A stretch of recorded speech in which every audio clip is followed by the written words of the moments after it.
So, Wumpini Fatimata Mohammed is an assistant professor of global media in the College of Journalism and Mass Communication at the University of Georgia. Her research focuses on feminisms, decolonization, and communication for social change. She has worked as a radio journalist in Ghana and some of her work has appeared on Al Jazeera, The Guardian, and The Washington Post. She has also done organizing work around ethnicity, gender and sexuality, and the feminist space in Ghana. Sia Kibona Clark is an associate professor in the African Studies Department at Howard University. Her research explores themes such as hip hop in Africa, African feminism, and the influence of social movements on cultural production.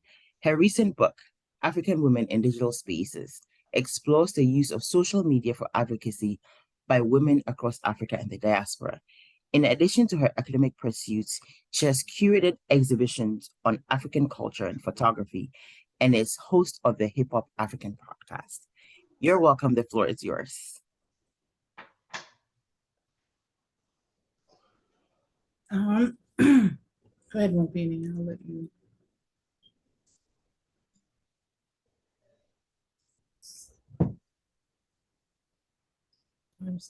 Well, I wanted to, first say, are you all able to hear me? Fine. Okay. Like literally right before logging in, my computer decided it hadn't finished its update. And so everything that I had up, like literally, so I'm like also in the midst of trying to pull up things and everything. So excuse me if I'm a little discombobulated here, but I wanted to say thank you. I know that, we've definitely, it's been a labor of love and a labor of activism. So I definitely wanted to thank you for inviting us. And we've been really happy with the reception. So the way we wanted to divide up the topic or talking about the book was Dr. Mohammed is going to talk about some of the specific contributions, some of the essays. So there are poems, personal essays, and research papers that are published in the book. So she's going to talk about some of the themes in those specifically, and then I will talk about some of the kind of I guess some of the intersections of some of those things and some of the parallels, which is one of the reasons why we wanted to do this book, and include women from the continent and from the diaspora. So I will let her begin.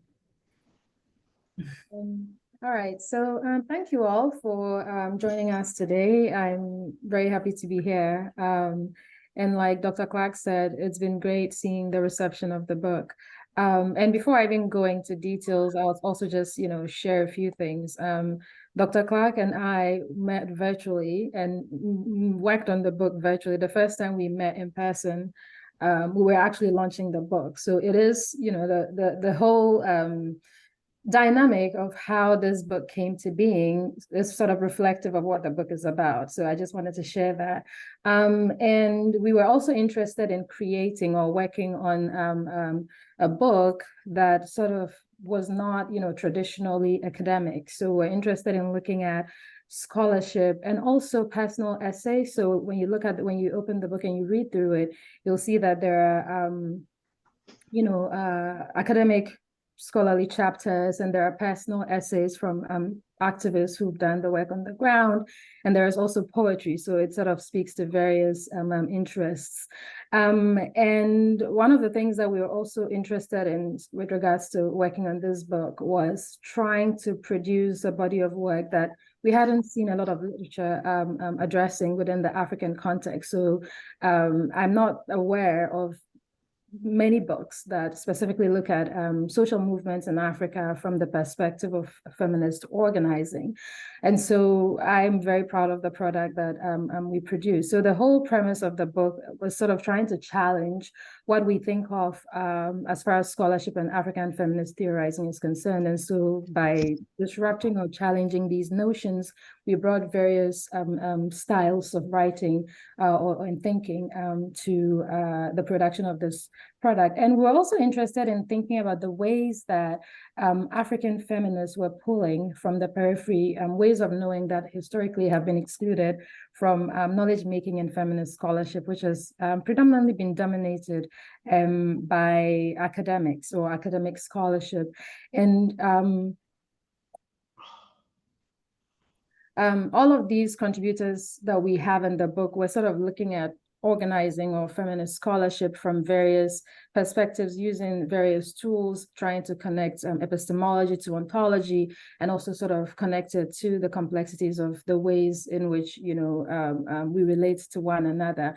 And so, interestingly, although we don't, it's not explicitly articulated in the book, standpoint epistemology is very prevalent, especially in, you know, across the board, irrespective of what kind of scholarship was being presented, whether poetry, personal essays, or scholarly chapters. And we're also thinking about the ways that we could theorize or theorize African social movements from a feminist perspective using a decolonial approach, and how scholarship and theorizing that we're looking at can draw connections between theory and praxis, and sort of try to highlight existing knowledges and build on new ways of knowing. So these were some of the things that we're thinking about as we worked on this book. And of course, there are various chapters that look at various conversations that have been happening within the book. And even in the introduction, for example, we talk about topics like the NSAS movement and what that means for African feminist theorizing. We're also sort of looking at connecting African, like expanding the definition of African feminisms beyond the continent, but also including the diaspora. So you'll see that we have contributions from Ghana, Burkina Faso, Cape Verde, Uganda, France, Hong Kong, South Africa, Nigeria, and the US on various issues affecting African feminists, theorizing or organizing. And beyond that too, we're also looking at theorizing beyond the notion of just gender. So we look at gender expansiveness, as there is a chapter on Caster Semenya. We look at LGBTQI identities. We look at hair politics. We also look at Blackness and notions of Blackness and anti-Blackness beyond Africa, or even other spaces that have often dominated conversations around Blackness. So one of the things that we're concerned with, we're looking at the ways that African feminists were working together to build collective liberation for all. And there were various strands that were emerging in some of the contributions. So intersectionality was a huge thing, where these contributors were looking at the ways in which various identities were intersecting to produce the identity of Africans, and we're seeing parallels across the board. So for example, in one of the chapters, we have discussions around in Burkina Faso, the Mempapa movement, where they look at the film industry in Burkina Faso and how women in the film industry have been subjected to violence, patriarchal violence, similar to or parallel to what has been happening here in the US and the Me Too movement. And we've also seen contributions about the Mute R. Kelly movement, specifically looking at the way that conversations within the American public sphere have centered on the disposability of Black women specifically, and also the ways that conversations around police brutality often exclude Black women and Black trans women specifically. So some of the questions that we're concerned with are like, how are African feminists working together to build, collective liberation for all? And how does, African solidarity sort of look like in movements such as NSAS, Bring Back Our Girls, the Me Too movement? What do they look like, and what praxis tools were sort of used around organizing in these movements? So for example, with the NSAS movement, some of the things that we sort of noticed in the scholarship that we've been working on or looking at curating has been that the Nigerian diaspora worked together with the NSAS movement in Nigeria to come up with strategies and tools to address the issues that they were dealing with, and also to organize more effectively. And beyond that, we are also, beyond just organizing and fighting for liberation, we are looking at the ways that community care and mutuality look like across Africa and the African diasporic spaces. So I'm very proud of what we've done with this book, and there's so much that I'm hoping that we get to talk about today. And as I said earlier, intersectionality is one of the topics that we explored. And even though that specific notion has not, we've not seen it theorized extensively within the African space, it doesn't mean that theorizing around intersectionality in the African space wasn't necessarily happening. Maybe they were not using that specific concept, but it was happening even within the Black or African-American organizing space. So recently, we've seen scholarship from scholars like Jarpa Dawuni, who has looked at intersectionality within the area of the legal sector. And then work from Simidele Dosekun has looked at intersectionality from the perspective of Nigeria, examining the hashtag being female in Nigeria and how that hashtag was basically symbolically annihilated working class women from conversations around organizing within the Nigerian space. And then more recently, Sylvia Tamale's book on decolonization and Afrofeminism has also sort of tackled that specific issue. And so in this book, one of the main things that we do is to connect conversations in Africa and in its diaspora, and to demonstrate what South-South solidarity sort of look like within the social movement space, what organizing looks like when it is connected to, for example, the globality of anti-Blackness, when it's connected to colonization and imperialism, and how those specific issues affect organizing at the grassroots level across various spaces in Africa and its diaspora. And we're also thinking about how specifically in the introduction, sort of connecting the relationship, because a lot of the times when we're talking about Blackness or global Blackness, very often if you're active on social media platforms such as Twitter, the conversations around Blackness is usually dominated by diaspora wars, which often distract from doing the real work of Black solidarities across the globe. And so in the introduction, we're basically sort of trying to think about the ways that African liberation fighters for independence work together with the civil rights movement leaders in America to sort of think of the ways that freedoms or liberation looks like for Black people across the globe.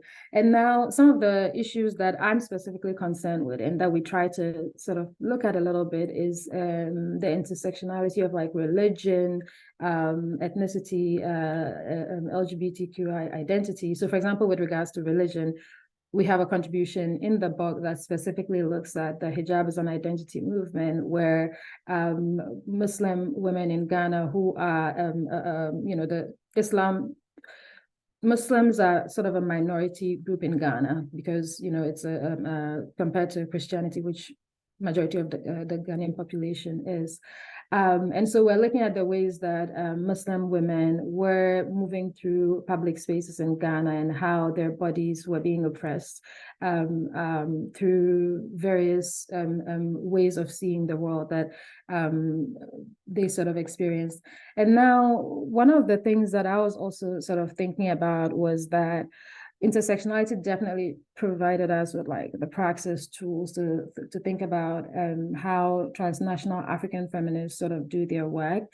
And it was really interesting to learn about how global anti-Blackness was. So for example, contributions from Nora Guinta, who is a Martinican woman living in France, basically demonstrated the ways in which anti-Blackness sort of manifested in the French space. And there were also various strategies that we saw coming up in some of the contributions. So for example, in Mumbi's contribution, she looks at the politics of disrespectability and how that can be used as a tool for resistance, specifically for queer African feminist organizing in the Kenyan space. And another example of the use of disrespectability, or what Shakira calls radical rudeness, is Stella Nyanzi's nude protest in Uganda. And that's something that we also sort of pay attention to. And I feel like one of the things that makes this book radical is the way that it, throws away a lot of the conventions of feminist theorizing, and also challenges conventional ways of being and conventional ways of theorizing, conventional ways of knowing what African feminist theorizing looks like, by sort of intellectualizing praxis tools such as radical rudeness, disrespectability, digital relation, and all of those. And another example of this disrespectability politics is in public shaming. So I specifically contributed a chapter on digital activism, where I looked at the ways in which Ghanaian women were employing digital tools to get justice for a woman who was threatened with revenge porn, and they used strategies such as public shaming, naming and shaming people who were instigating violence toward a particular woman, and also pulling in, male allies who were influential in the community to get them to speak up in support of feminist activisms and scholarship. So we have, the book is basically organized in three sections. So before I go on, the title of the book is African Women in Digital Spaces: Redefining Social Movements on the Continent and in the Diaspora. And Dr. Clark, if you could send like a link to the book so that you could see what the title is, that'd be great. So we have, the book is organized in three sections. So the first section basically talks about identity, race, gender, and sexuality, and examples of the ways in which we look at those specific issues through the work of Emilia Agbevo, who's also a Ghanaian feminist scholar. She looks at the way that her politics plays out in Hong Kong, and how her experiences of people's perceptions of Blackness shaped or reshaped the way that she thought about her own hair as a Black woman living in an Asian community. And Shakia Asamoah's article, Finding Our Way Home, which explores queer identity and notions of home, and how we can use digital spaces to create digital kinship, and also use digital spaces to create safe communities for queer people. Before I proceed, this is something I was supposed to do in the beginning, but before I proceed, I want to dedicate this talk to Shakia Asamoah, who passed away in June this year. And she was my best friend, and it's been really, really hard, dealing with this. And I'm very grateful that we're able to, she was able to leave some of her brilliance behind in her contribution to this book. And in the next section, we look at African feminist voices in protest. And I talked about, for example, the Market March, which talks about the experiences that African women usually have, West African women have in navigating public spaces such as the market. So in the Market March, Nigerian feminists came together to bring attention to the harassments, verbal and sexual harassments that women go through when they go into the markets to do business and all of that. And I think it is an experience that women in other West African spaces such as Ghana can attest to, especially in big cities like Accra and Kumasi.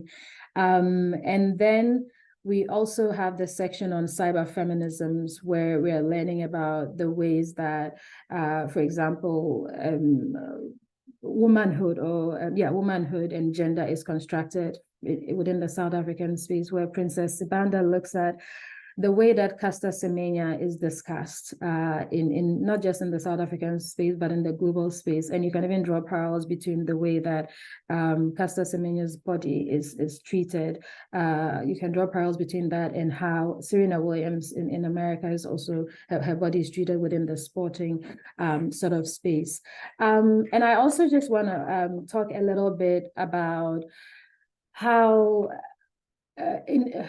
with a lot of the scholarship that I have seen, especially collections, very often they are skewed toward a specific geographical location. And I love that this collection goes beyond the borders of Africa, but also goes beyond the colonial sort of borders of language, if you like, where we talk about Francophone Africa and Anglophone Africa, Lusophone Africa. So we do have contributions from Burkina Faso, Cape Verde, and other, France and other parts of other parts of the diaspora that are usually not English speaking.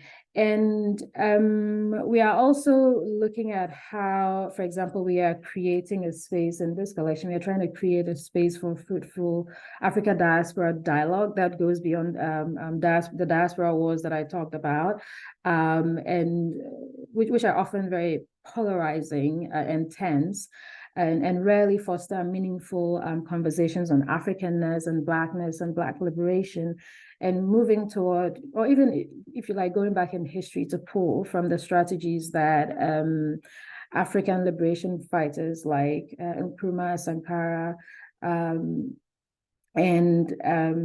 Black liberation fighters in America, Malcolm X, Martin Luther King, Maya Angelou, what they did, the relationships that they fostered to sort of work toward a global Black liberatory future.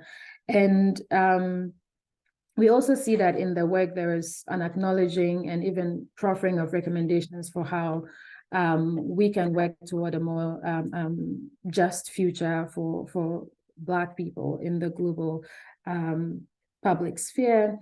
And one of the things that I also like is that we bring attention to the importance of highlighting the agency of Black people globally, rather than speaking for these communities, and demonstrating how theorizing the quotidian lives of Black people can be useful for understanding the ways in which we are uniquely oppressed, and how we can work together transnationally to fight toward our liberations.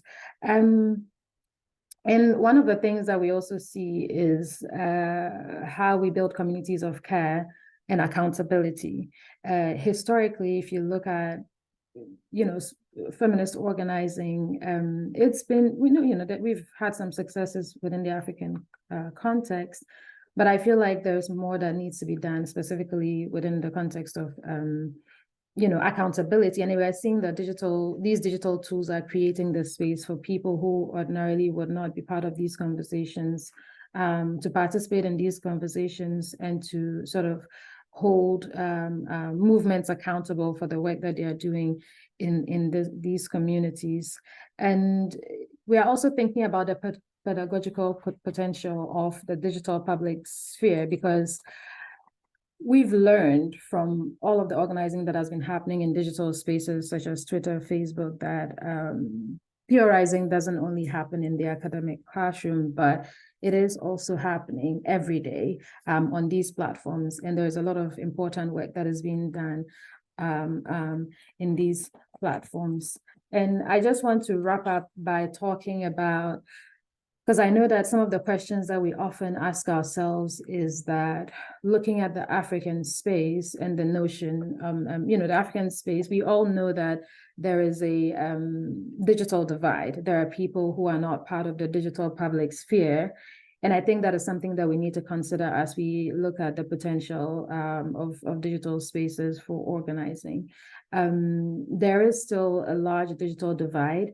And some of the things some of the recommendations that we've thought about proffering have been that it's important for these movements that do a lot of organizing in digital spaces to also complement their organizing with work in the physical realm. So, for example, the Hijab as an Identity movement was doing the work, organizing in digital spaces, and then there was an actual march that took place across various major cities like Accra, Tamale, Wa, in Ghana, to bring attention to bring the public's attention to the issue that they were talking about. So they were not just organizing online; there was also work that was happening, or they were also doing work in offline spaces. The Market March example too, they did a lot of organizing online using digital tools to mobilize people, and then there was an actual physical march in these markets to bring attention to the harassment that women were being subjected to.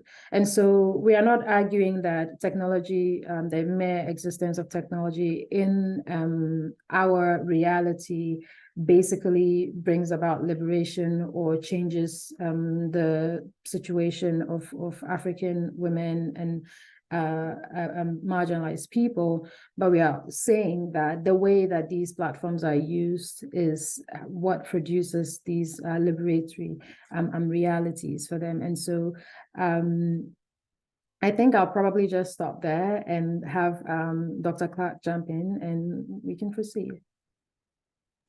Thank you. So Dr. Mohammed covered quite a bit of it. So I want to just kind of really look at some of the things, the threads that we saw putting many of these essays together. And I will say one of the reasons that we started this project was because of the parallels between, so, you know, what impacts or the stereotypes or images of African women don't exist in a vacuum.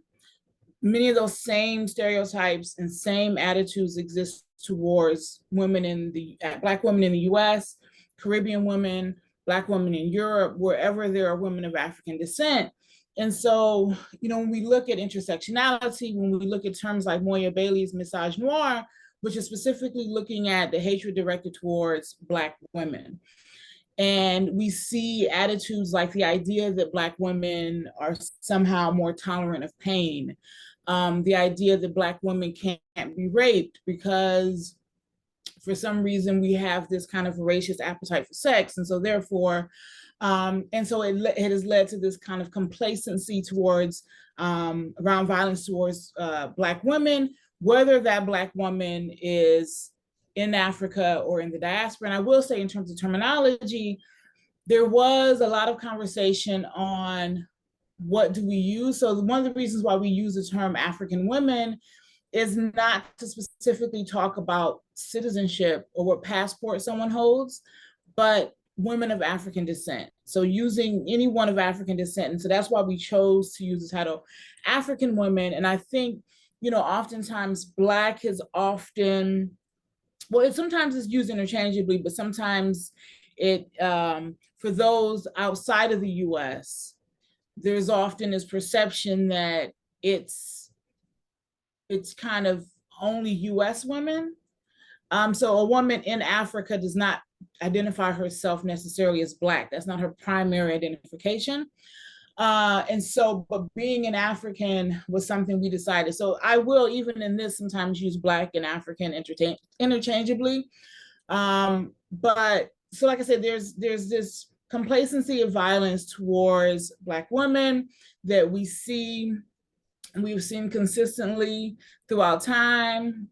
There's the kind of presence of respectability politics, and not just respectability politics imposed from outside our communities, but respectability politics coming from within our community, and the public shaming that has gone along with that. So we had kind of both operated, Dr. Mohammed and myself, in these kind of online spaces, in-person communities, in our own activist circles, kind of addressing these issues, and really wanted something that was going to kind of hopefully connect the dots for everyone who was, you know, able to read it. So looking at, again, intersectionality as a theory, looking at misogynoir as a theory, and looking at wanting to have the voices of people in Africa and in the diaspora, specifically women in African in the diaspora, in conversation around racism, sexism,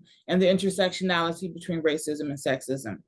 And a lot of this also centered on the role of social media, because women of African descent are using social media in ways that many other groups are not.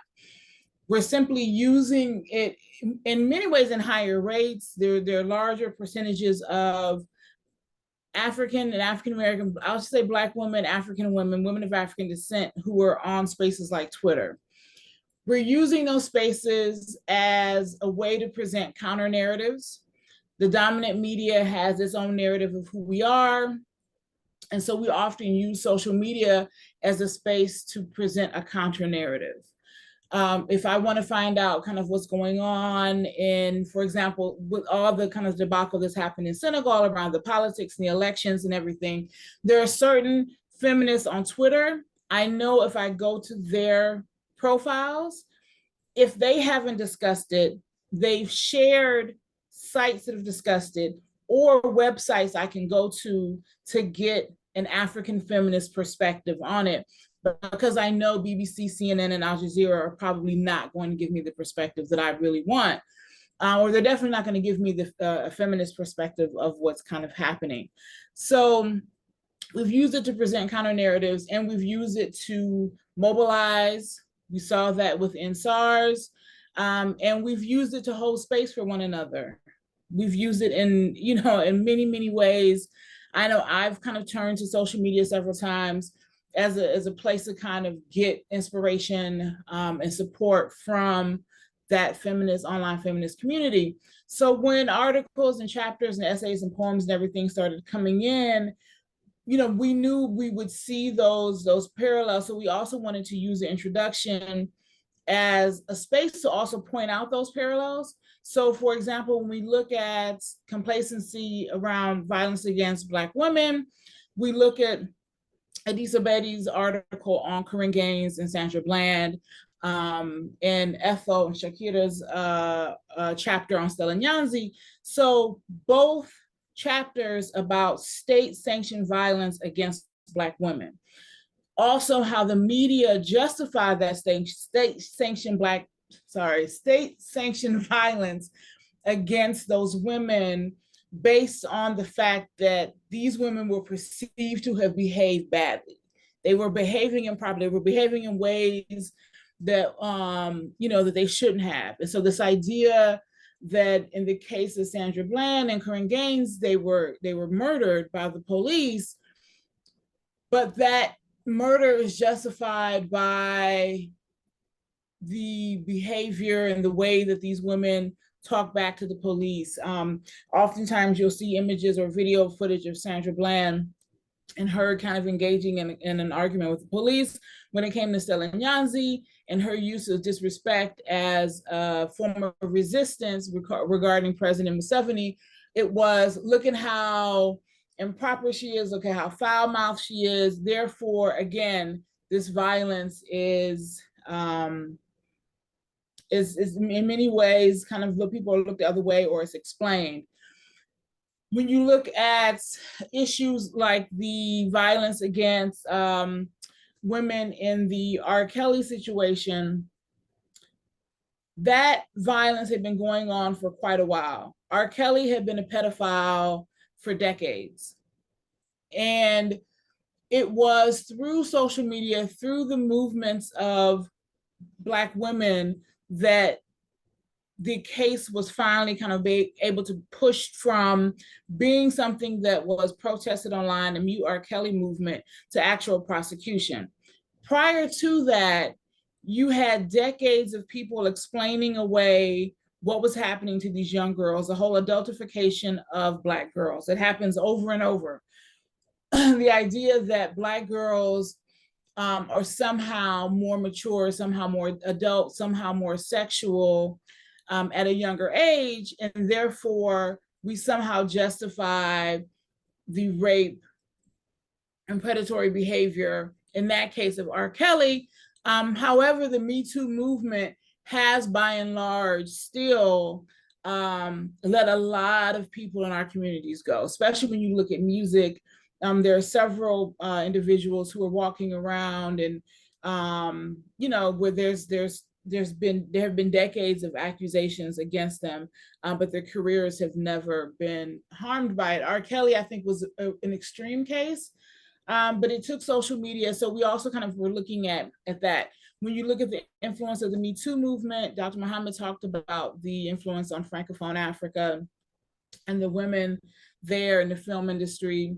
Also looking at the experiences of being Black in predominantly non-Black spaces. So whether you look at Nora's article or chapter about being Black in France, and recognizing and addressing the microaggressions and kind of learning to become unapologetically Black. She was actually an exchange student who had come to Howard from France, and she did 1 year at Howard. She was one of my students. And Howard being an HBCU, a very kind of very unapologetically Black space, and went back to France very much transformed and, said, I don't have to accept these I don't have to make myself fit into what you deem acceptable. So that when we started this, I asked her, please, submit an essay, because I knew her story. Same thing, when you look at Amelia's article on going to Hong Kong and kind of being othered, again, another experience of being in a space that is, not predominantly Black, and being othered and being made to feel different, being made to feel not enough. And so kind of what that does and what that, resilience of resistance means. And, so we wanted to kind of have those essays and conversations. So there are in a lot of cases, so Nora and Amelia's essays are close to each other, primarily because we're hoping as we go from France to Hong Kong, we're able to kind of see some of those parallels. When we look at Adisa's article, a chapter on Corinne Gaines and Corinne Gaines and Sandra Bland, Ethel's on Stella Nyanzi, and Maud's, not Maud, sorry. Which one was the other one? Mary's on R. Kelly. We were also kind of hoping to see kind of this thread of, again, violence against Black women is often sanctioned.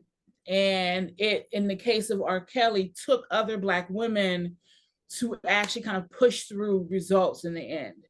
And that's what it took. And with Stella Nyanzi as well, the hashtag Free Stella Nyanzi, definitely had an impact on not only her experiences ultimately in Uganda, but then her ability to leave Uganda and have options once she left Uganda.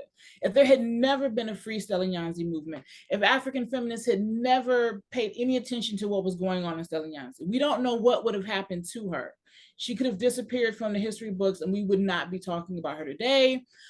She certainly would not have had the options she's had since leaving Uganda. So a lot of that has been, again, through the use of social media in many ways to kind of shed light on the situations of many of us. Unfortunately for Corinne Gaines and Sandra Bland, the attention to their cases happened because of their deaths. So there was nothing that could be done to stop their deaths or to prevent their deaths. But one of the things that we also were able to do in the introduction is to touch on topics that weren't really explored. Because we did a call for papers and we could only really be as expansive as the essays we received and the contributions we received. So there were topics that we, did not get a chance to cover. There were other geographic areas we didn't get a chance. I really wish we had been able to get more on Latin America. I think at one point we did have something, and then, the person kind of stopped sending in revisions. I think one of the things that being in academia, you're used to the revise and resubmit, revise and resubmit, revise and resubmit. Activists are like, look, I've told you what I had to say. that's it. Like, I'm done. So that we ran into that quite a bit, that frustration, which, I definitely understand.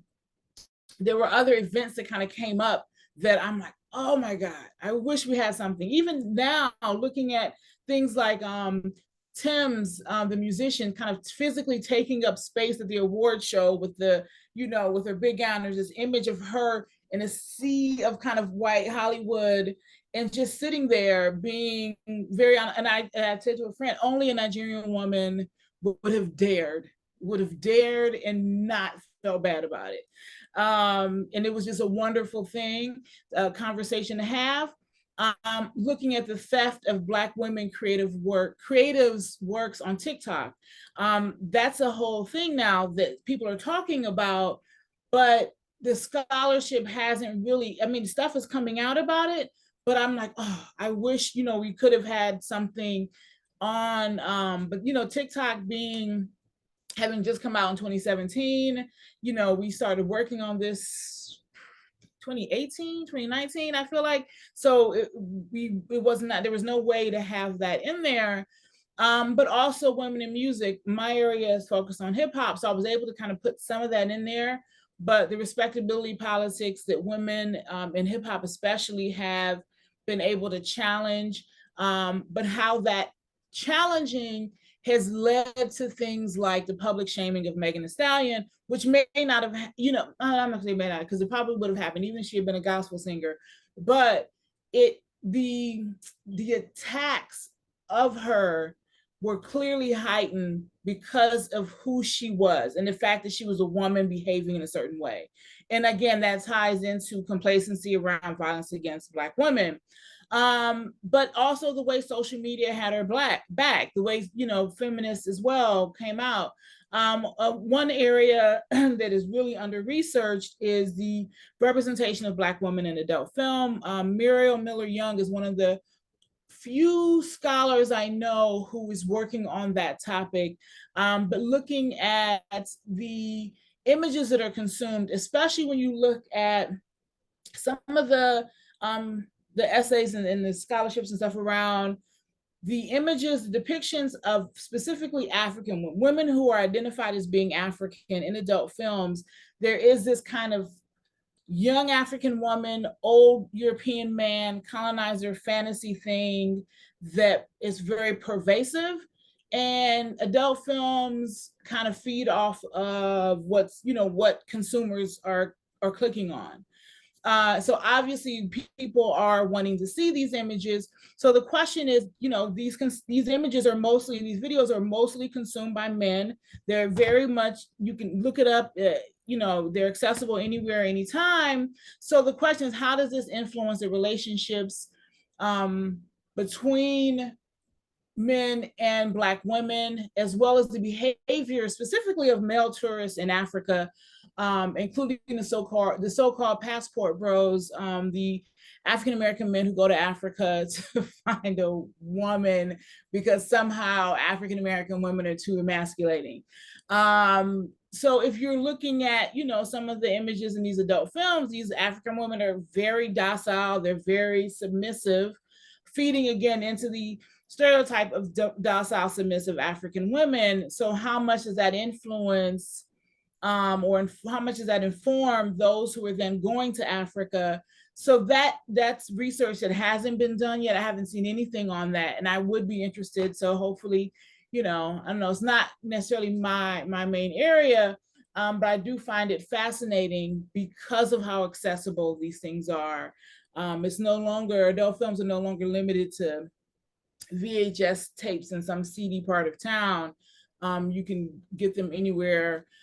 So our kids are consuming these images. So what are these images telling them about Black women?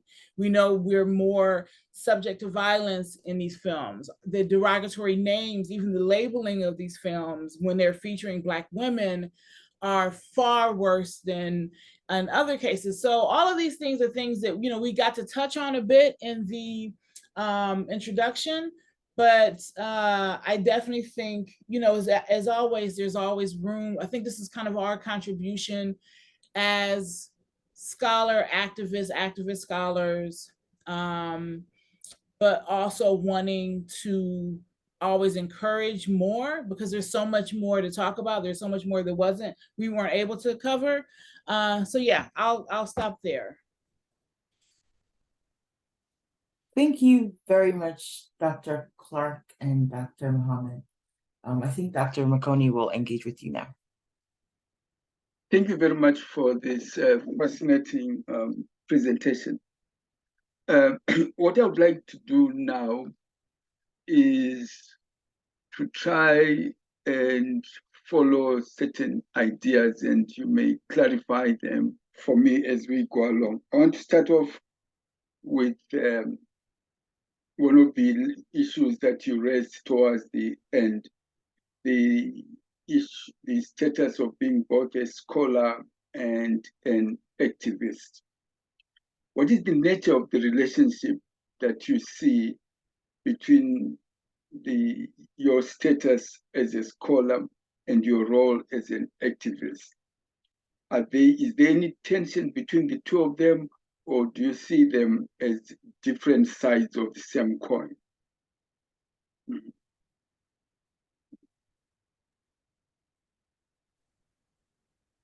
Yeah, so I'm just gonna jump in. So I was an activist before I became a scholar, so I consider myself an activist scholar. And of course, there are definitely tensions because some of the issues that I have with academia is that a lot of the work that we have is often locked up in paywall journals. And when you're doing activism, you want to make things as accessible as possible. So even just accessing knowledge is one of my issues with academia. And one of the tensions that I see between my identities of both being an activist and a scholar. It's hard for me to pull them apart because my activism informs my scholarship and my scholarship informs my activism. So I'm going to give an example. I recently published a paper on feminist accountability and LGBTQI plus praxis in Ghana. And that paper was not on my scholarly agenda. I wrote it because of activism work that I participated in Ghana in 2021 when there was state-sanctioned violence directed at LGBTQI plus people in the country. And so, after participating and doing this work and mobilizing and doing organizing around all of this, I felt like, oh, this is something that needs to, there are gaps in the scholarship, and hopefully we get to talk about that in the activist space. And I think that one of the things that we could learn as scholars from activist work is trying to make not just the work accessible, but also the language.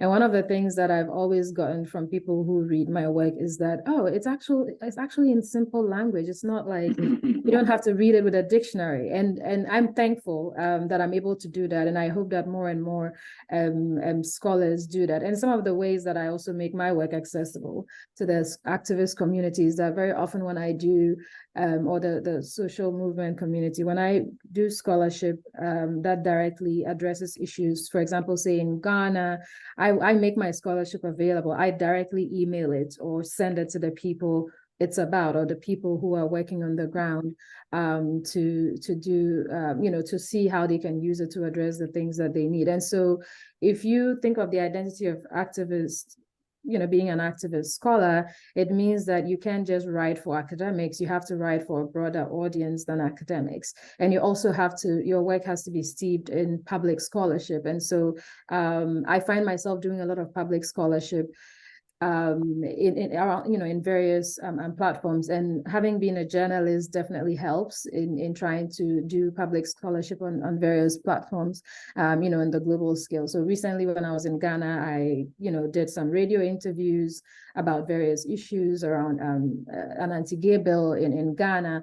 And so I feel like we do need more activist scholars, and I don't think that academics should just limit themselves to the academic space and write just for academics, because it's really important to see how our work can be useful for the general public. And I applaud the conversation Africa, the platform that I'm talking about, where you make your scholarship accessible. And I think the conversation has done a good job of making academic work accessible to not just the public, but also to policymakers and activists and people who may be interested in the work that academia is doing in knowledge building. Similar, I was an activist before I was an academic. And, I definitely, I think whether you're an academic first or an activist first, but I definitely think for those of us who go into academia already as activists, there is a certain kind of purpose, like your research needs to kind of serve some kind of greater purpose. It needs to contribute towards something. And so when you look at any social movement, there's always kind of, I've always, as an activist, even in high school, identified with the scholarship of that movement. So I identified more with kind of like the writings of a Fanon than necessarily someone that's on the ground. And that was just kind of, I gravitated towards the books and just kind of, consuming the books, whereas someone else may have been really kind of following the blueprint by some of those organizers and using that to create their own organizations and grassroots movements. And so I think we all kind of contribute, many of us contribute in our, in ways that were our strength. That's where my strength is. And I also credit before going back to Howard to teach, I spent 6 years in the Pan-African Studies Department at California State University, LA, and my chair was one of the co-founders of the Black Lives Matter LA chapter. And so when your chair is calling you saying, I'm at the protest, where are you? It's very hard to it's reaffirming as well. It's reaffirming, and it was very, for me, it helped me realize that I really could, kind of that I didn't have to leave my activism at the door. So yes, it was in my scholarship, but how do I bring it into the classroom without imposing my ideologies? And so it was trying to help students find out what they cared about and then say, what are you going to do about it? And let that be your project for the semester, working out what you're going to do about it. But yeah, it definitely, and also in terms of the writing style, I think that we serve academia, but we also serve our communities. Because we know we will get called to the carpet if we put something out, some foolishness out there. Like you can't go home if you put some foolishness out and some imperialist nonsense out there. So you also are kind of in your head, thinking about that as well, but also working in partnership. I think for myself, because my work is focused on hip hop, a lot of the times the artists, I'm sending them stuff. This is my analysis of your work. It's a little bit, risque. What do you think? Can I talk about this? But so it's working in partnership with those communities and kind of really dismantling the hierarchy between academics and the communities they work with. I think it's really, we have to smash those hierarchies because they get in the way of a lot. Again, and most of the things they get in the way of is holding academics accountable. Because if we keep ourselves up here, then we can ignore what's going on down here, which is not good for the people here and it's not good for the scholarship. So we need to dismantle those hierarchies. Okay, I want to pursue the issue that you raised about your chair calling you and asking where are you when he or she is in a protest movement. The question that I want to pose to you then is this. Assuming you were coming up for promotion and your chair wanted to include a line or two about the role that you have played in protest, and your chair asks you for the language to use, what would you say to him? What is it that you have learned from your engagement in this protest that enriches your scholarship? Right. He has posed that question to you so that you can write your letter. So I think that the relationship between my scholarship in terms of looking at the experiences of specifically women of African descent, peoples of African descent, I think there's a lot of parallels between that and what the Black Lives Matter movement had been doing. And so that was kind of scholarship in action. Okay. And so I would pose it that way. But I will say that my chair, I think they shut down the 405 or one of the major highways. I helped with the signs the day before, but I knew I wasn't built for shutting down a highway. Like I just knew that but when your chair is out there shutting down a highway, knowing that that group who shuts it down is going to get arrested,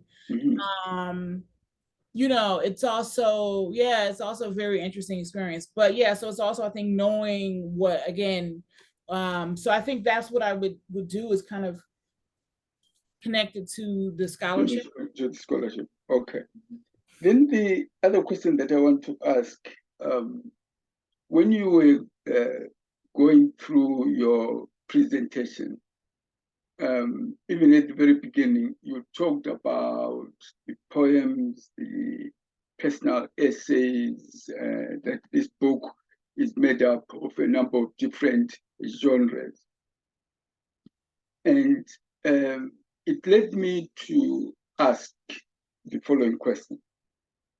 To what extent is the idea or the notion of a book as an artifact an adequate way of capturing African feminism? To what extent is the main barrier to the effectiveness of feminism being created by the very idea of a book? I mean, I can let Rupini kind of, because I know that her experiences are different. I think, again, it's a tool. It should not be the tool. I think there are many sources. So like I focus on music. Women, hip hop women are often young girls' first introduction to feminist ideas. And what they have to say is just as important and impactful as a book that many of these teenagers honestly are not going to read. So yeah, I don't know, Rupini may have some. Okay. Yeah, I think doing a book is very important because historically across Africa, women have constantly been erased from Africa's history, whether it's liberation movements and all of that. So I'm going to use Ghana as an example. So in Ghana, recently we were celebrating the Founders Day, and people were like, is it founders? Is it multiple founders? Or is it just Nkrumah who is the founder? And the debate was between, is it 6 men or 1? And I was like, I don't even care about the men. Where are the women, right? So that's how women are sort of structurally erased from Ghana's or Africa's history. And it happens across the board, you know, countries. And I think that it's important for us to document women in the process of history making as it is happening. And I think this book is a very important tool to do that. So for example, if you went and talked to Ghanaian kids and you're like, who fought for the independence of Ghana? They're not going to mention a single woman's name. And so when we're doing the Founders Day, when we're celebrating it, I was like, we need to acknowledge the people that we are, like, we need to, you know, correct the histories that we have been taught from, you know, childhood, or that is being taught in schools. Because when we are talking about who are the people who have fought for our independence, we need to look beyond just the men who did the work. And even some of those freedom fighters participated in the erasure of women. So for example, Nkrumah, when he would talk about liberation, Ghana's independence, he would constantly mention the men by name. And then when he talked about the women, he would say, and yes, the women, he never mentioned them by name. So the individual women who participated in supporting the liberation of our country have sort of been symbolically annihilated from our country's history. So I think that this particular book not only documents or, you know, puts women back in our histories, but it's also a tool for us to understand, because we do talk about the strategies that are employed across various African countries. It's a tool for us to understand the ways in which South-South solidarities can happen, and the ways in which Global South, beyond Global South, like Black African communities in Africa and in the diaspora can learn from each other. So I give an example of, for example, the NSAS movement, where the Nigerian diaspora in America organized a workshop. And the Nigerian diaspora in America that I'm talking about included people who had participated in organizing around Black Lives Police Brutality in America. And so they organized a workshop to talk with Nigerian NSAS protesters about the tools and strategies that they could use. And I feel like this is something that is not just a book that talks about knowledge, you know, knowledge building and all of that, but also demonstrates the practical strategies that have been used elsewhere and how others could learn from them. Let me ask you the last question, and then I'll hand over to Phoebe.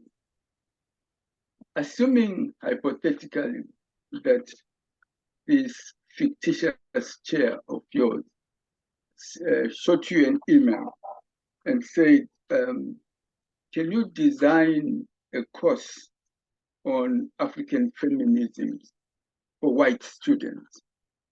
What would be the objectives of that course? What text would you use? And how would you examine their knowledge? These are white students, no knowledge of Africa. And this this fictitious chair of yours wants a course on African feminism for non-African students.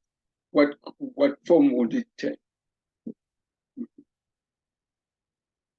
Don't worry, you will never be asked to write such a course, but it will be. I'm just curious to know what form it would take. So I would say for that's a really, really good question. So I definitely will be very intentional about the books that I selected.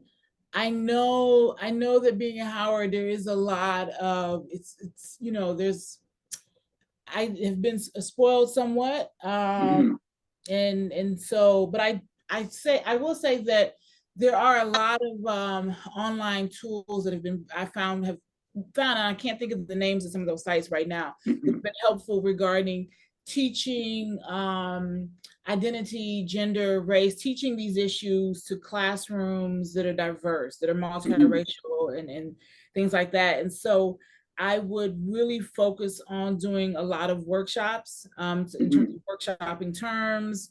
Because I also know that when you kind of point fingers and try to make you feel bad, that you yourself may feel good, but it's not helpful. So if you really kind of want to inspire change, I definitely think it's, the books, so really kind of being intentional. Of course, our book would be one of the books. But I also like Moya Bailey's book on misogynoir. Melissa Harris Perry's book on Sister Citizen is actually a really, really good book in describing what it's like to be a Black woman, specifically in America.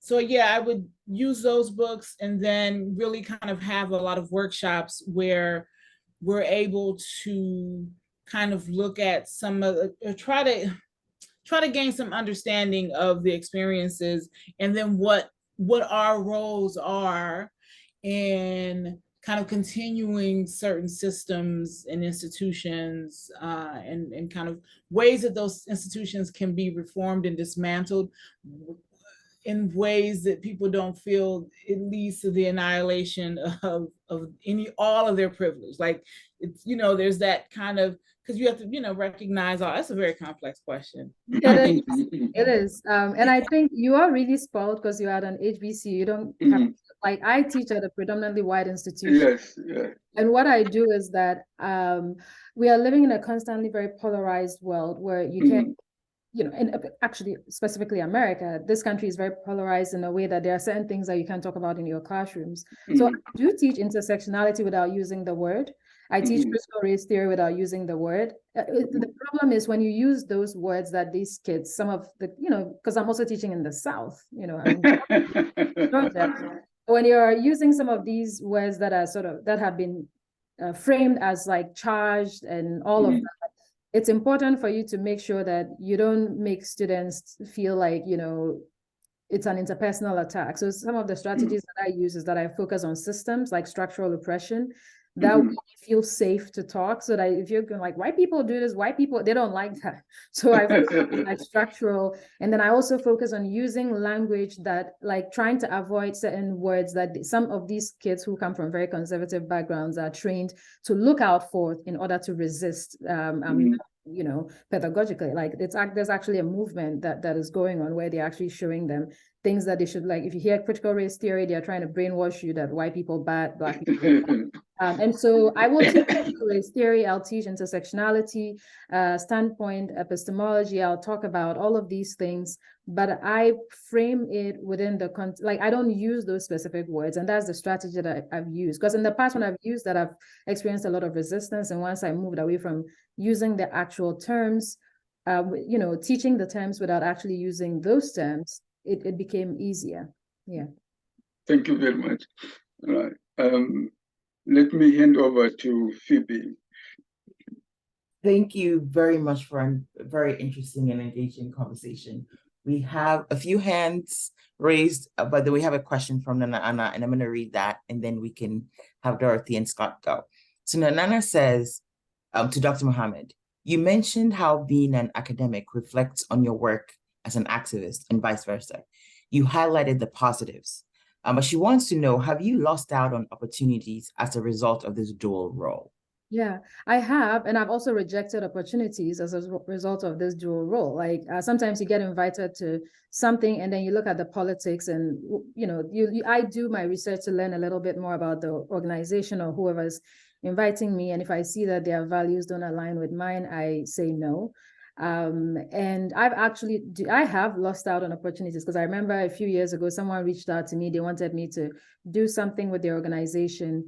And then after they talked to their boss, I never heard back. And I think the boss was like, she's a troublemaker, we don't want her. And this was a Ghanaian, this was a Ghanaian organization. And I have always believed that opportunities that do not align with my values, or that make me feel like I have to move away from my values, are not opportunities for me in the first place. So yes, I have lost out on opportunities. And even beyond that, if you're doing work where you speak up on issues that are seen as taboo topics like LGBTQI experiences and all of that, you just have to be careful. Like when I was in Ghana, like when I talk about it in Ghana is different from when I'm here and talking about it. Like when I was in Ghana for the past 7 months, and I did an interview on Star FM, and then Ghana Web picked it up and did a story, and there were over 200 hate comments on the story. I didn't read any of them. I just decided not to. I didn't even know that that story existed. I got a phone call from like a really big man who said, you have to be careful, because when you do these things, you are basically inviting attacks. And I mean, he was well-meaning, of course, and I definitely understood where he was coming from. And so even beyond opportunities, there's also the issue of safety and how to navigate that. So when I do interviews in Ghana, I don't do, if I do live interviews, it's probably on radio, like phone call. If I'm going to do a live, like TV interview, I don't do that. I'll do like a pre-recorded interview. Or if I'm even doing a live interview, I don't publicize it. I publicize it after the fact. So like there are all these strategies that you're trying to think about as you are doing this organizing work. And another example that I just briefly want to talk about is in Silent Majority Ghana, which is an LGBTQI activist organization. When we do so we usually use people who are not based in Ghana for public facing work. So if you have to do a TV interview or a radio interview, we're going to use members who are not based in Ghana. And then the members in Ghana will do the behind the scenes work because of like safety issues and all of that. So those are some of the strategies that we employ. Thank you very much. I think it's a very interesting question, and I wonder if Dr. Clark has a response to it. Yeah, a lot of the safety for on our podcast a few years before COVID, I interviewed hip hop artist, Tanzanian hip hop artist named Roma, who had left Tanzania and claimed that the government had tried to kill him. And so I did the interview and we released the episode, and I got calls from family members who, my family's a very political family. And so, they wanted to kind of have a discussion about it, but ultimately I'm not a journalist, but I am in African studies, and the consensus was, look, if she was a BBC reporter, we couldn't say don't interview this person because the president wouldn't like it. But COVID hit, and so that kept me away because Tanzania didn't shut down because, yeah. But I also intentionally wasn't going home because I didn't know, like, just, you hear stories and they're all like, Tanzania is a very kind of under the radar. A lot of stuff happens very under the radar. I was like under the radar of the international media. So I just opted to stay away, and then COVID hit, and so that helped. But yeah, being very careful about what you say, but also understanding that it could impact people at home. And so I think even with that interview, I tried to be very careful to not co-sign or agree or but just ask questions, but what happened and what do you think? And, but it was never not doing the interview was never an option, because it was, I feel like, really important. What was happening there at the time was very important. So not doing something has not really been an option, but I've also not faced immediate physical danger because of my activism. So, I don't know. I hope to not face immediate physical danger, but yeah. Thank you very much. Dorothy, you can go, and then Scott. All right. Thank you very much, Umpini and then Imsia, for this beautiful work you've done. I'm just going to sort of push my own agenda here a little bit. So Umpini, I'm supposed to write you an email from Feminist Africa to get your book so that we review it for our next issue. So this is a formal application. Please, we can talk after. So thank you very much once again for your presentations and introducing us to the book. When you were speaking, I think what came up, what came to mind was Nanjala Nyabola's book about digital democracy, right? Talking about activism in Kenya and other places, and then having to meet her in Kampala, I think in May this year, where she gave us a presentation about her book and about her journey in the academic space. I mean, this all comes home to me. And talking about all the issues in Ghana. And one thing that comes up for me is the documentary about When Women Speak. I'm sure you know about it, where Prof. Adoma Kwampofo and Professor Kate Skinner and other people, which I use as a tool actually in my class, Introduction to Gender Studies, as a way of introducing people to some of the erasure that has been done with women in the struggles in Ghana, for instance. I think that we can even go far back from what was presented in When Women Speak. But we should also be mindful of the fact that there were a lot of people that were reached out to, but because of that penalization of women speaking up for this activism, also caused a lot of people not to come out to speak on that documentary. So my question is, when we talk about making some of these writings as one of the tools of doing activism in Africa, and on women feminism, for instance, we have to make these literatures available to everybody. And the reason why I said I'm pushing my own agenda was I've tried actually to reach out to the publishers, and their websites seem not to be working and all of that. So how do we make sure that what Dr. Clark said, we move from where we are as academics to come down to where the people are and bridge this gap to make them available? What I have seen throughout my work as in the gender space is that when we create things like cartoons, when we create things like visual, should I say, output from the research and activisms that we do, it resonates well with people. So there was a project we did about how gender socialization could let us have outcomes like gender-based violence, for instance. And what we did after the research was to create these cartoons, go back to the community. This is just like a 6-scene cartoon that we did, right from training to where a man and a woman comes together and there's gender-based violence. Can we, even though we are using the digital spaces, which helps us to be able to share information quite fast, how can we transform even this book, right? There's so many people and so many issues you wanted to include in this book that you've not been able to, because there was space, there was time and everything. How can we transform the message in the books, right, into something that could be easily shared, right, to garner these, should I say, efforts, right, to be able to push this agenda of highlighting women feminisms and what exactly we do on the global space. So thank you very much. Thank you very much for sharing. Yeah, thank you, Dorothy. When this book came out, Dr. Clark actually made a trailer. And also, I just want to acknowledge that she designed the cover. It's amazing. Like, if you look at the cover very well, you're going to recognize some people. There's like a Ghanaian woman, Dr. Darwin. There are people in the movement that you're probably going to identify on the cover. So she did make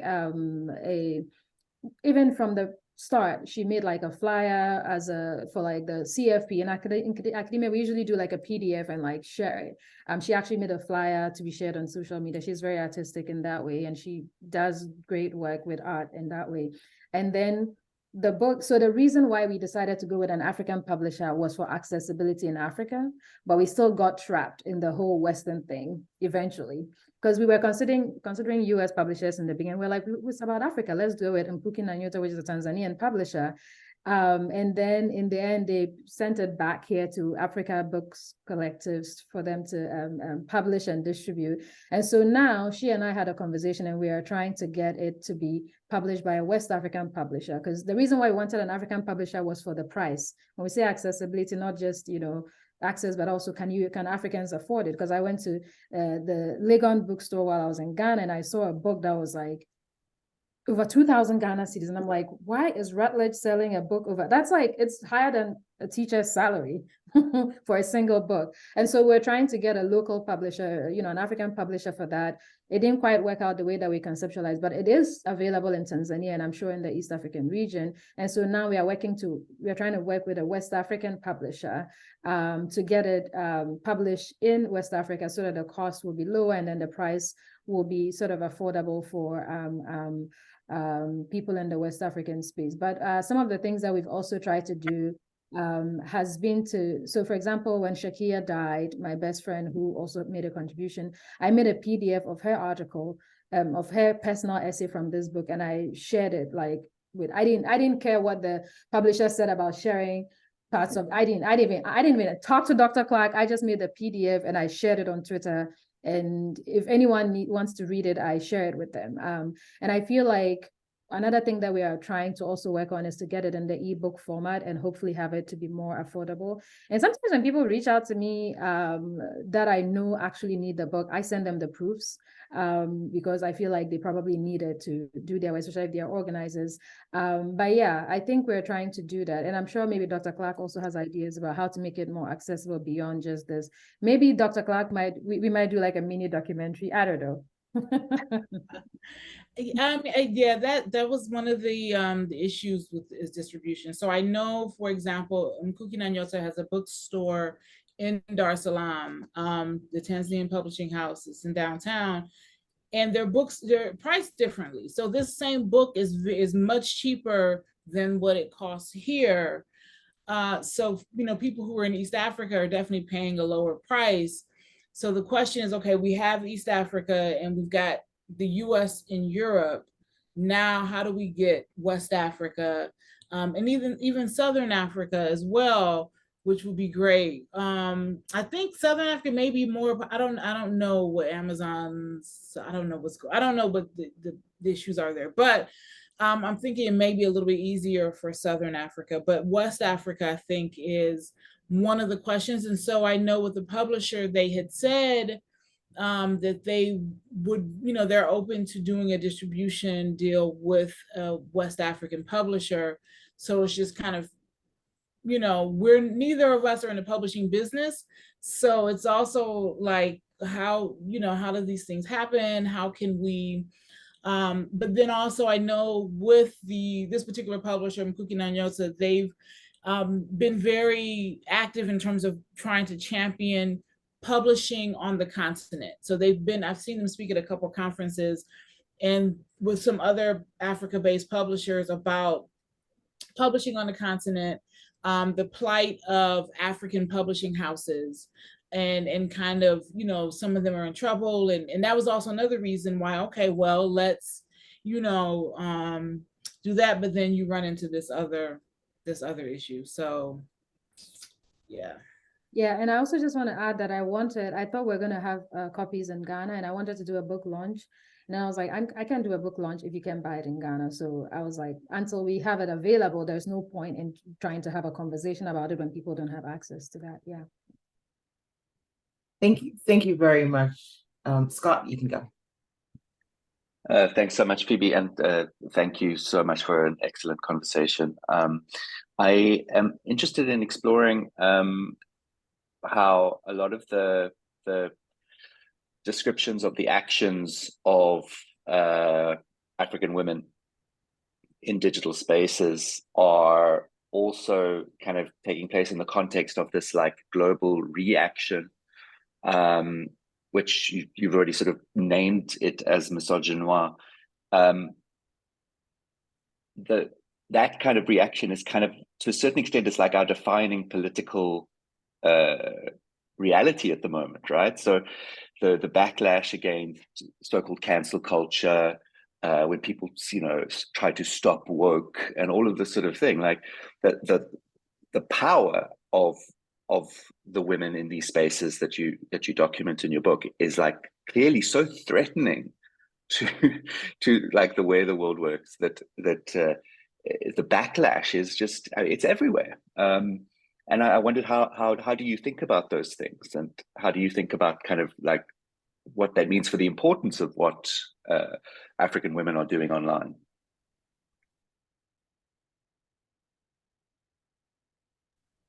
And I'll defer to Mumpini, because I will say I reached out to her with this project because I was a fan of hers at first. So I was one of her followers on social media, and followed a lot of her commentary and the things that she shared and posted. So she was one of the people I went to when I, was looking for content, but then saw her posting her publications. So when an activist is also, it's like, oh, okay. So, so that was like a whole nother, so I think she probably has a lot more on this.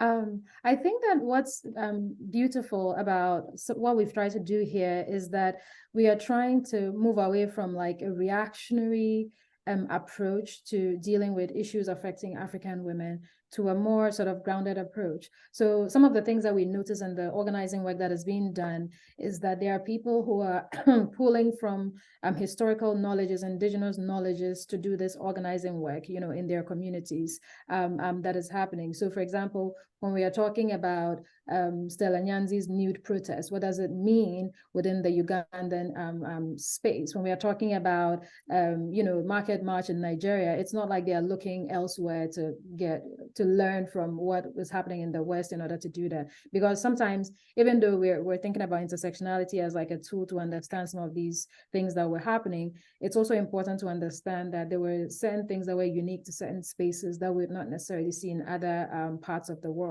So issues like religion and what that looks like within, say, the Ghana context versus the American context, what ethnicity sort of looks like in the African context versus elsewhere.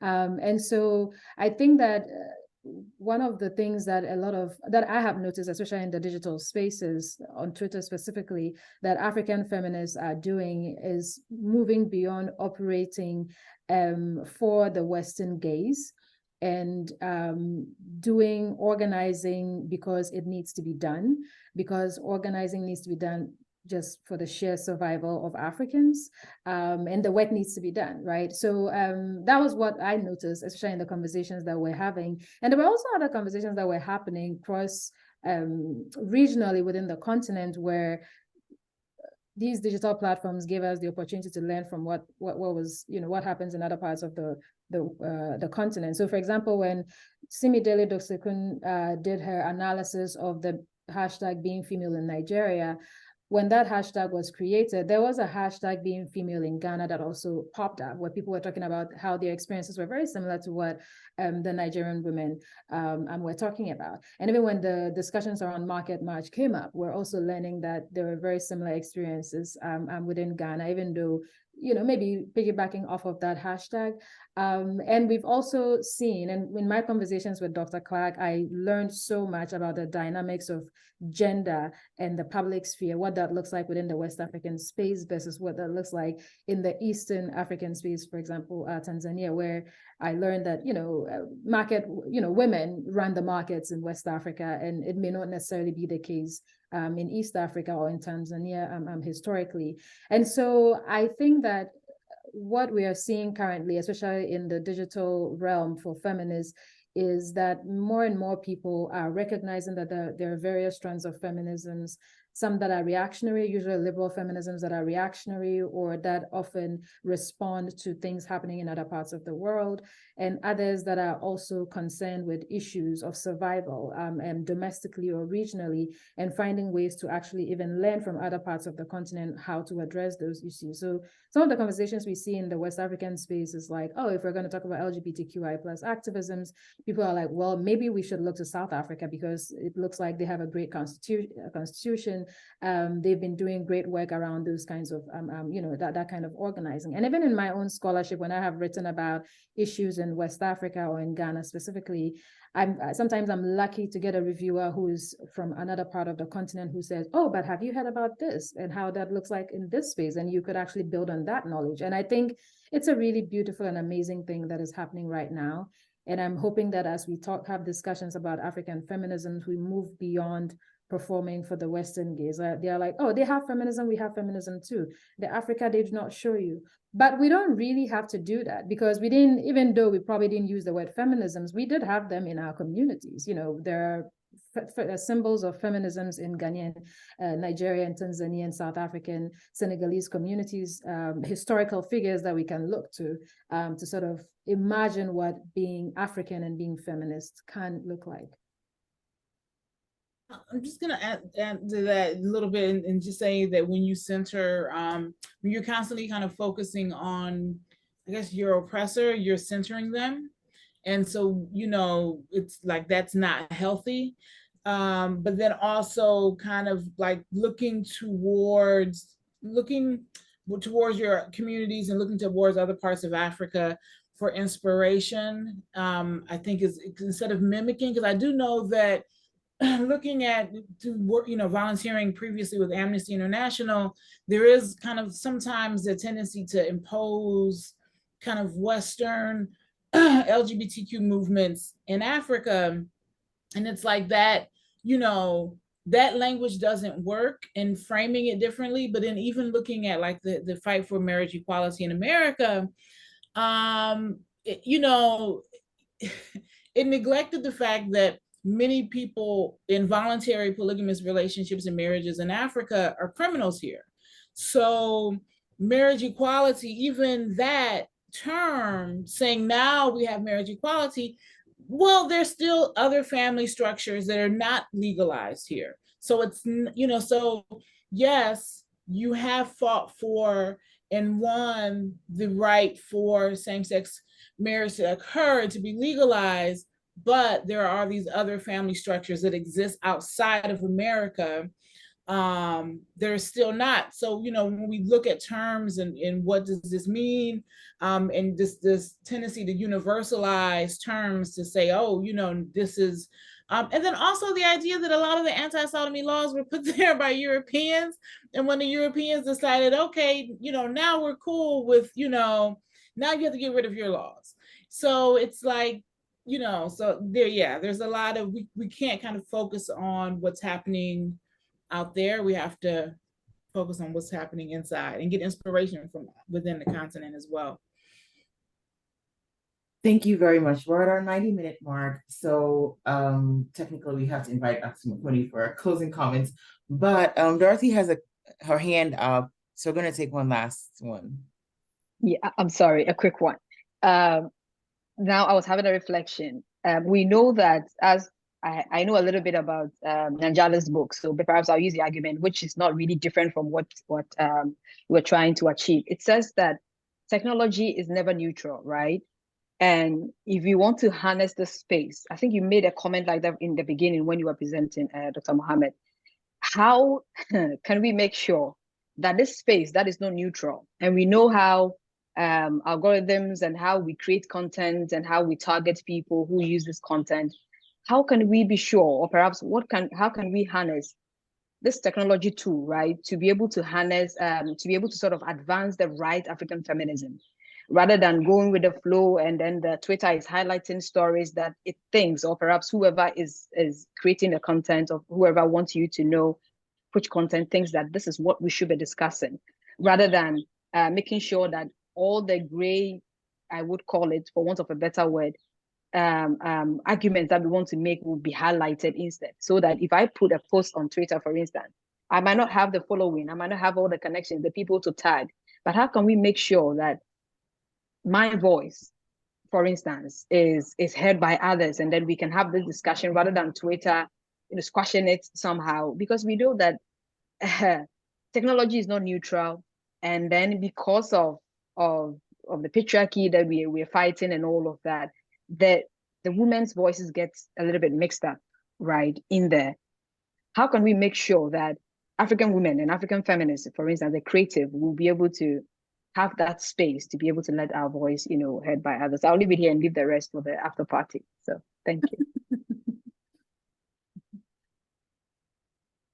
I think it's a very difficult question to answer.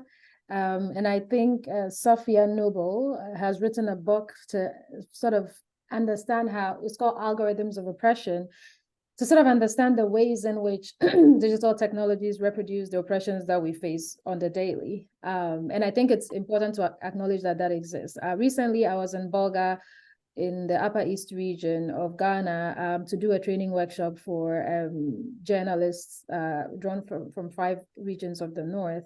And some of the things we talked about, we're talking about hate speech and what that looks like in Ghana. And we actually had to grapple with the fact that because the internet was not created by Africans, and because global corporations have power to shape what the internet sort of looks like, there are certain types of hate speech that definitely will not be captured. Like, for example, ethnic bigotry, even maybe religious slurs, even some sort of gender slurs in African languages. So these were some of the things that we're trying to grapple with. And the journalists were talking about, well, and beyond the fact that these platforms are Western or global North owned, the moderators, even when they try to get into the African market, they don't do enough to address some of the things that we looked at. So, for example, Twitter established, an office in Ghana, which has since been shut down. And they were trying to, I think it was symbolic in a way. They were trying to say, okay, we consider Africa as a market in all of these digital things that we are thinking about. But I feel like what I want to say here also goes back to some of the things that I said earlier.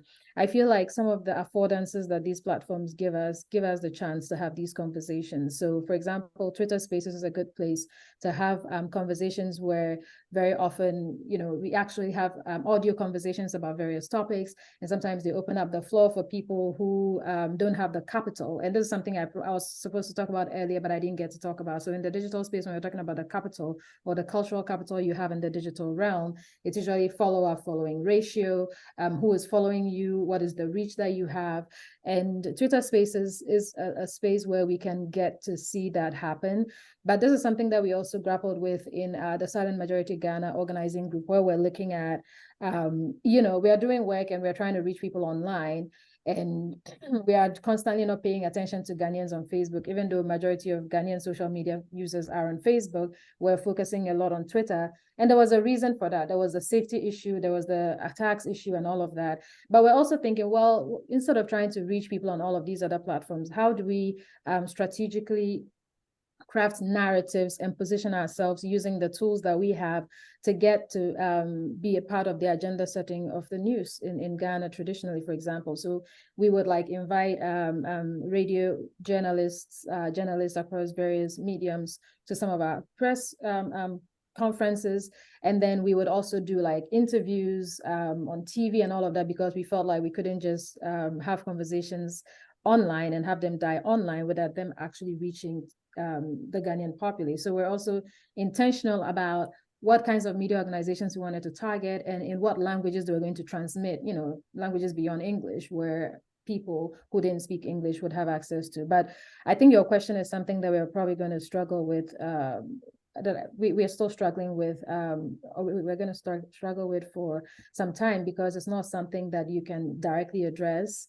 The digital realm is useful, but it also has its own issues, the digital divide. There are people who don't have access to these platforms for various reasons. So we need to have complex and nuanced conversations about how much of an impact we're having and who is being erased from these conversations.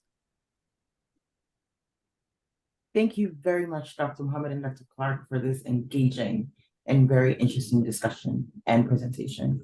Dr. Makoni will give us his closing comments, and we'll take all of this into the after party for anyone who still wants to. Before that, I just also want to add, I want to say that I am a Penn State alum. I don't know why, it just feels like I'm home, so I didn't have to announce it. I got my PhD at Penn State College. You know, I loved my experience there. I'm very proud of Penn State, and I'm also very proud of how they've contributed to my growth as a scholar. So thank you, Penn State. And that's why we honored this invitation, because, you know, I'm a Penn State. Thank you very much. It's nice to hear something positive being said about us. Thank you. I want to ask 2 questions, then we move on to the after party. The after party is not moderated. It's only for those that are interested in continuing the conversation. The first question is very mechanical. Is there any African country in which African feminisms are taught as a curriculum subject at primary or secondary level? Is there any African country where, for example, you look at the subjects that are taught and you say, oh yeah, they teach African feminisms in country X in Africa in terms of their curriculum, or the developments haven't got that far yet? No, not as far as something that's been institutionalized. Individual teachers, yes. There are definitely very progressive teachers who on an individual level will introduce their students to these ideas, but there isn't definitely not a public school curriculum that I've heard of. Okay. I know I was also asking the same question about kind of African-centered. So you learn the history, the colonial history, but kind of learning a Pan-African history. There isn't also kind of really a lot of that. So, but I for the gender one, no, I don't. No. Okay. Now my next question is this. At what age can one begin to talk about issues of African feminism to young girls and boys growing up? If you wanted to socialize them into African feminism, is there any research that says, okay, at this particular age, they might be sensitive to issues about African feminism?